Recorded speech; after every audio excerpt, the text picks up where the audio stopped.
Alright guys, so as we discussed on the last slide, it's obviously really crucial that we do some research and align you with the right players, and that's all part of the business plan, the game plan, and I've started to already write here A, so it's obviously the section that you saw previously. Now I've called it apprenticeship stroke training types.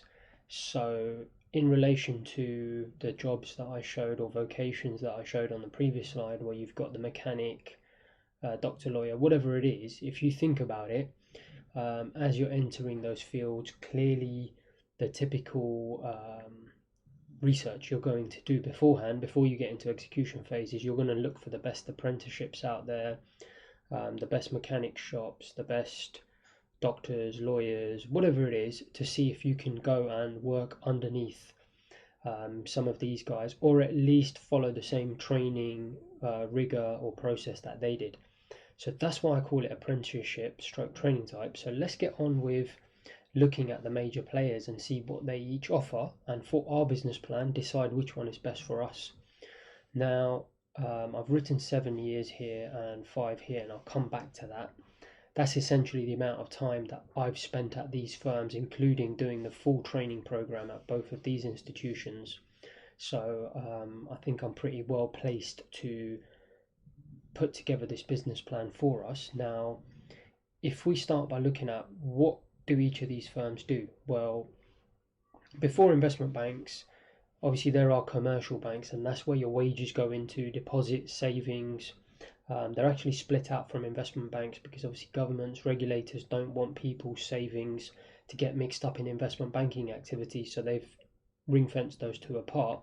Nevertheless, traditionally, what would happen is, like I say, you'd save in a deposit taking institution, the place where you put your card machine and pull your wages out, etc. etc.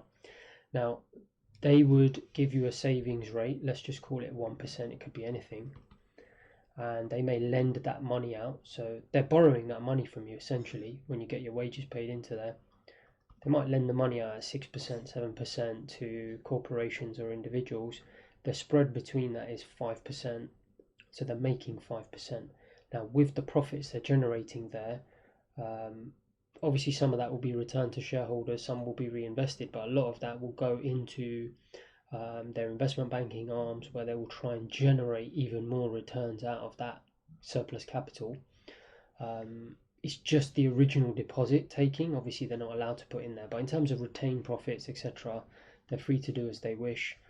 So to generate surplus returns out of that surplus cash that they're making out of the commercial arm, and also obviously they'll be having profits in their investment banks as well that they want to then re-employ to earn returns out of. They'll have specific functions. Now, we're just going to focus on trading clearly because that's what we're interested in, but just as a side note, they have many functions. So in particular, they'll be helping big companies manage their balance sheet. So it could be going out into the capital markets, into the public space, and raising money through bond issuance.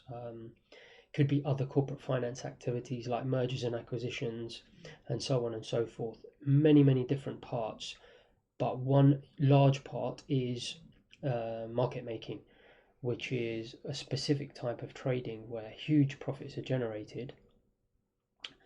And an area I'm very familiar with, having worked at one of the largest investment banks in the world for 7 years.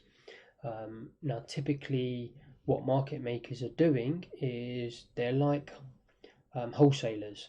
So they fulfill a function to provide liquidity to the whole market. Without these guys, there would be no foreign exchange market. Why is that? Well, if you think of other wholesalers in the market, I think Costco, Walmart, just put WM there, and then there's Tesco, Sainsbury's, etc. in the UK.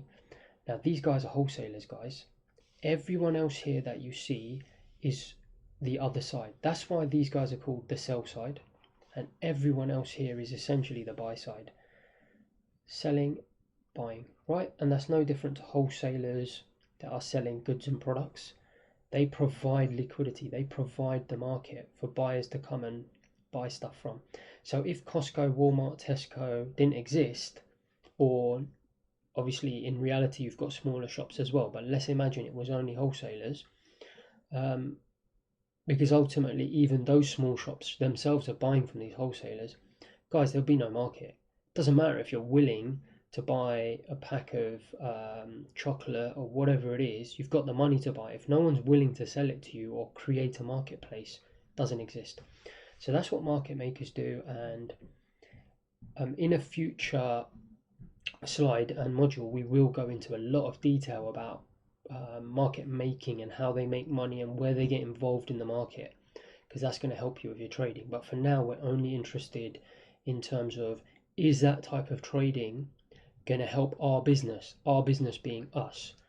Well, clearly it's not, because we're not really interested in market making. So what I'm actually going to do is, as we go through these, I'm going to give them a grading out of 100, and we can decide which one of these is best for us to get our apprenticeship stroke training from, which one is best to mimic. So we already know we're not really interested in the wholesale side of the business, even though it generates huge profits. Now there is some risk taking. In fact, there's a lot of risk taking, but it's linked typically to the market making. So what I mean by that is there'll be a lot of client flow. So by client flow, I mean these guys, hedge funds, real money. Like I said, they're on the buy side. They're coming to the wholesalers. They're coming in via salespeople. So typical investment bank will have traders who don't necessarily execute directly with these guys. They're executing in an interbank market with themselves at other investment banks.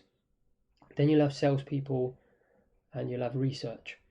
So what salespeople do is they'll go out in the marketplace to find customers like big hedge funds, big real money pension funds, to come and bring business into the investment bank, and they'll bring that business to traders. So what traders get to see is this customer flow, and they'll be using that to their advantage. In return for that, they're obviously providing liquidity. So that's client order flow. Now clearly we're not going to ever be able to see that. Now, having been on the inside and worked across all these functions, I've seen the client order flow, but because I'm on the outside now and I've evolved essentially through the list, and now I'm a home retail trader like you, I don't have access to that. So for us, it's not going to be of any benefit. We're not going to get access to that, so we can rule that out. But yeah, so coming back to this, the risk taking that they're doing is typically related to this. So out of, we've got 3 sections here, approximately just over 30% each. Would you agree that there's no sell side activity that we're really going to be learning that much from in terms of a training program? Market making, not really, even though I'm going to show you what it's about. We don't necessarily want to learn to market make because we're not going to have these clients coming to us. And then the risk taking, to some extent, we're going to be doing. That's quite similar, i.e. we want to buy or sell and make profit. So out of 30, I would say approximately 10% is relevant to us. They're using fundamental research heavily in different ways. Again, I'm going to come back to that in a future module as to how they do that. But that's very similar to how we may want to use fundamental research. So for us, that's a tick. We already established client order flow. We're not really going to be a part of because we won't see this.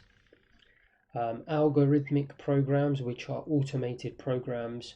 Again, I'm going to show you later exactly how they're using this and how they make money from that. But for us, it's not really relevant. So out of these 3, it's only fundamental research. So maybe 10% out of the 30. And then here, would you agree that in terms of the markets they're looking at, probably a lot of this is not relevant to us. Now, why do I say that? What are illiquid markets? They're going to be things like corporate bonds, structured instruments, where there isn't a big marketplace for it. We're obviously interested in marketplace like stocks, commodities, and to a larger extent foreign exchange. We already know the trillions of dollars number cited, so clearly it's a very liquid market. It's easy for us to go and buy Eurodollar. As and when we want it, we can buy it. Illiquid simply means if I want to buy a structured instrument or a corporate bond, for example, I want to buy the risk in the debt of a company, it's not going to be easy for me, just click a button and buy it. The liquidity is going to be low, and investment banks are dealing a lot in that type of stuff. So a lot of this is not relevant to us. So again, I would say maybe half of it, if that. So let's call it 15%. Now we add these up: 10, 20, 35. Let me just get a different color. So yeah, 35% out of 100 is relevant to us.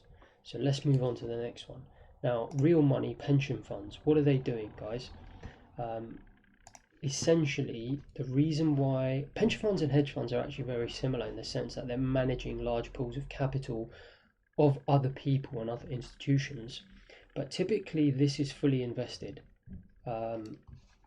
So by fully invested, what do I mean? I mean that you can't take leverage risk. So basically, if you want to buy stock, for example, you're going to fully buy the stock. You're fully invested.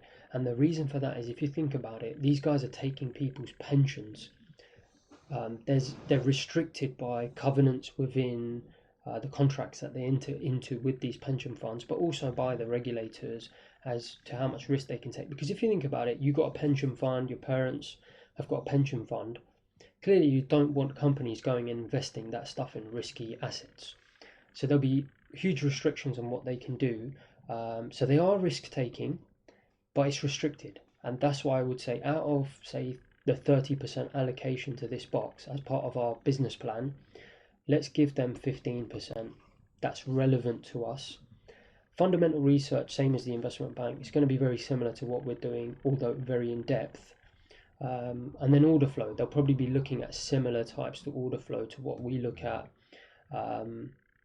The only thing is the fundamental research is going to be very long term, because if you think about it again, pension assets, guys, you've got a pension invested somewhere. That return needs to be paid to you maybe at some point in the future, a long way away. These guys need to generate returns over long periods of time, so they're more interested in longer term horizons. So let's give that, just knock it a little bit out of the full 30 allocation, 25%. And then similar to this, they're going to be looking at highly liquid and semi-liquid markets. So similar to investment bank, some of it isn't going to be relevant to what we're doing. So I'll give it 15%. So here you've got 30 and 25, 55. So it kind of makes sense that they're a little bit more relevant to what we're doing, simply because they don't have the market making function and so on and so forth.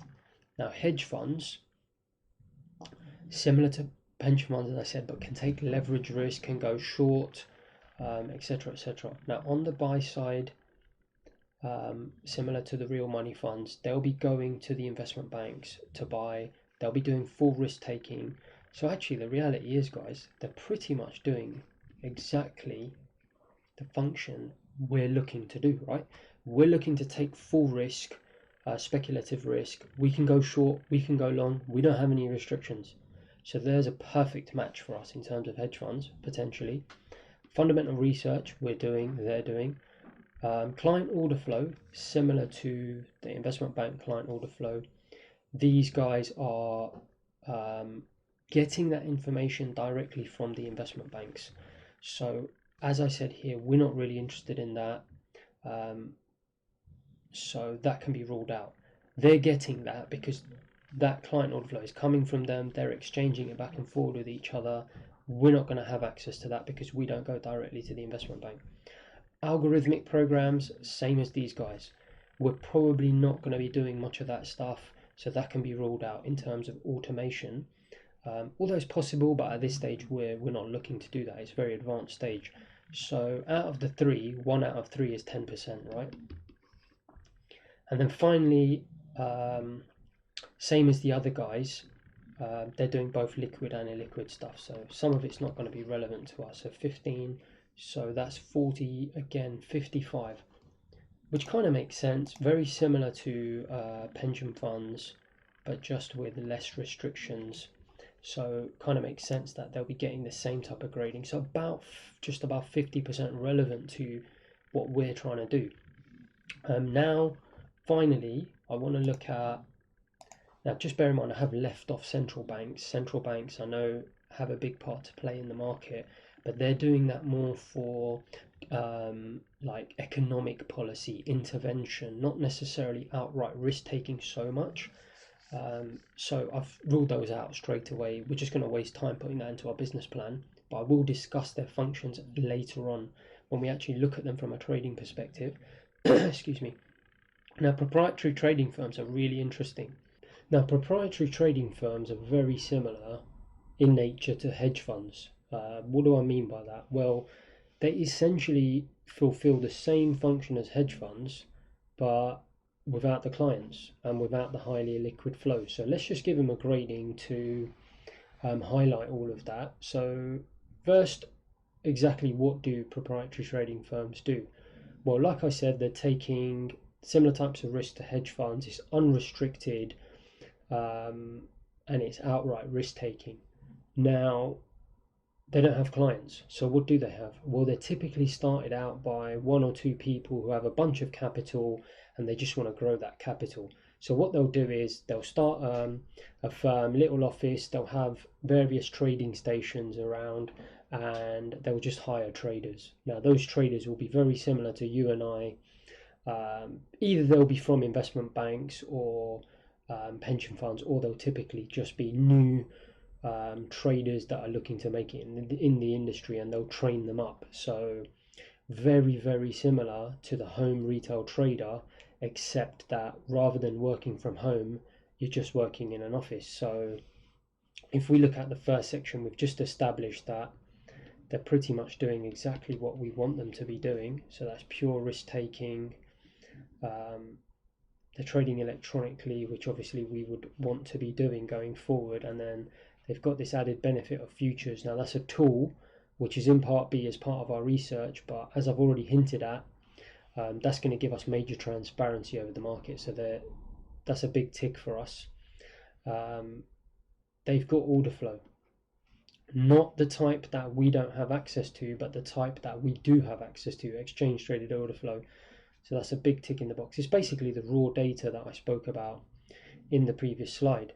They do a bit of algorithmic trading, which we're not really interested at this stage because it's very advanced, although potentially in the future. So for that reason, we'll just give it 25% here, not the full 30% allocation. And then the great thing about this versus going to a hedge fund and learning is that obviously here is very closely aligned to what we're trying to achieve, trading from home. You won't be able to trade illiquid instruments from home.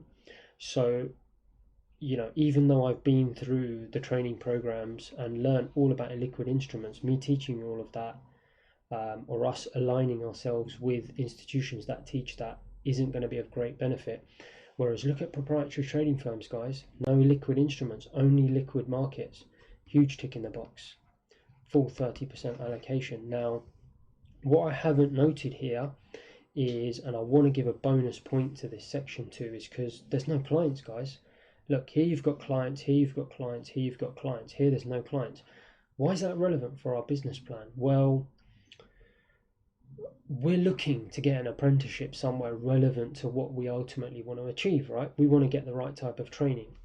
Any of these types of training are going to involve client management, dealing with clients, dealing with pension funds, dealing with high net worth individuals, dealing with these types of customers. That's really going to take us away from what we're ultimately trying to achieve, which is making returns using outright risk. These guys don't have that. So for that, I would suggest, worth a little 10% bonus. If you disagree with me, do your own business plan. You're more than welcome to come out with your own percentages. Like I said, this is my own business plan that I'm trying to do for both of us based on my experience, but you're more than welcome to give this a go and adjust the percentages as you please. But if we add those up, 30, 60, 85, 95, guys, almost 100%. The only difference between this institutional type trading and what we're trying to achieve is the fact they walk into an office and work every day around other traders. Will typically be doing it from home. So I think, kind of getting very close to the answer now. Just before I conclude the business plan and align us with the correct firm, which I think you can already see which one it is, let's look at the retail education sector, guys. and let's grade that, because that's going to be really interesting for us, and it's relevant because that seems to be what is available to most retail traders. I'm obviously fortunate that I've had access to institutional training here and worked for many years successfully here, and subsequently I then decided to go into proprietary trading, had a full training program there as well, and had many successful years doing proprietary trading, and now I've evolved into obviously trading at home alone. However, majority of people don't go through that route. They will have had retail education. So if we just grade that, right, and I'm not going to be biased, I'm going to be totally objective and look at the facts, which is that a retail educator will give you, and by the retail educator I mean someone who hasn't been through a full training program or traded from an institutional perspective successfully, they're going to show you pure risk taking. So that's a tick in the box. So I'm going to give them points for that.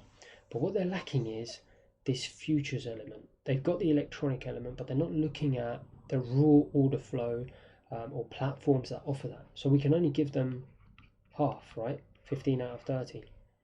I'm going to come back to technical analysis in a sec, this section. Then at the bottom, obviously for this, you've got highly liquid markets, stocks and futures, and the retail education sector, which is as per left, is stocks, but it doesn't have futures, guys.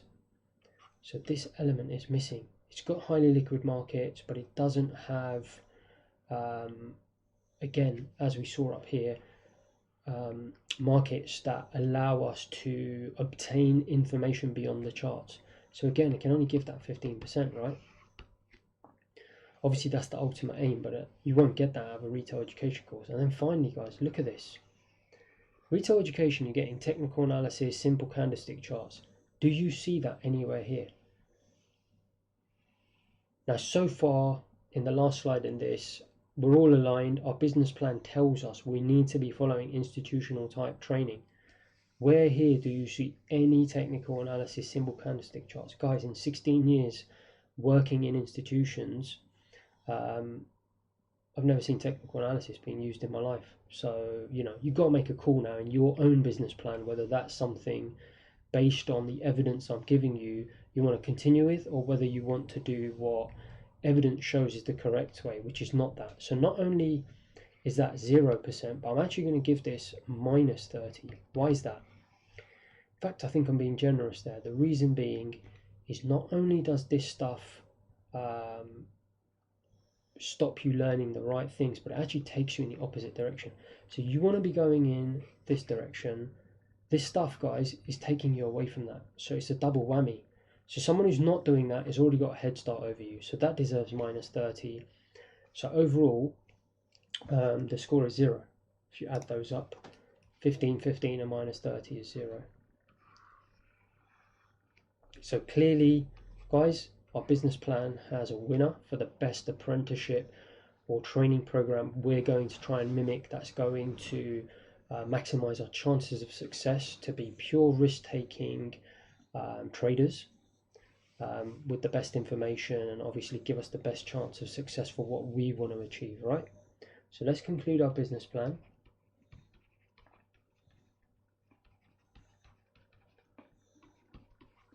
So we want to be aligning ourselves with prop firms.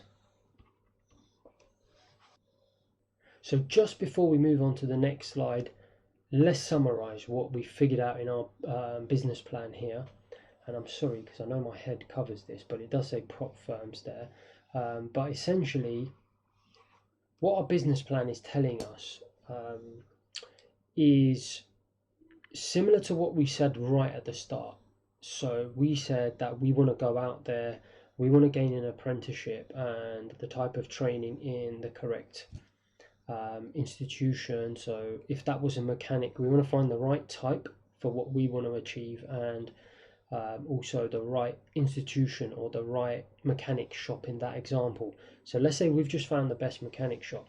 Would you agree, guys, if you were rating, this is the point of me saying all of this, if you were rating, say you had 5 mechanic shops to choose from, and one came out with 95 over 100, these are okay, and then you've got 35 over here, and then one of the mechanic shops, when you were doing your research, gave you 0, for whatever reason, they were doing none of the stuff you wanted to, they had a poor track record, it was clear that your chances of success there were virtually 0, would you go and make an application there to work there? No, of course not. So why are people doing it? Why are people continuously doing this type of stuff? And I don't say this to rub it in. I get it. There's a lack of proper education out there. The reason I'm saying it is because I want to reiterate why it's so important that we just did this business plan. Can you see what it's enabled us to do? It's enabled us to rule out a significant part of things that we're just going to be wasting our time looking at in order for our business, us, to succeed. And it's just important that I say this last thing, and that is that, look, yes, I'm bashing retail education. Now, at the end of the day, I haven't mentioned any individual names. So I've got nothing against anyone in particular. It's just in general. I don't think anyone can disagree with me that that particular type of education isn't really going to get you anywhere. And if I didn't say that, then I'd be doing you a disservice and being dishonest to you. So I'm merely doing a business plan where I'm saying, look, get the right type of training. If you don't want to do that with G7FX because you don't think it's a good fit, that's fine, guys. But do your business plan. Hopefully you reach the same conclusion.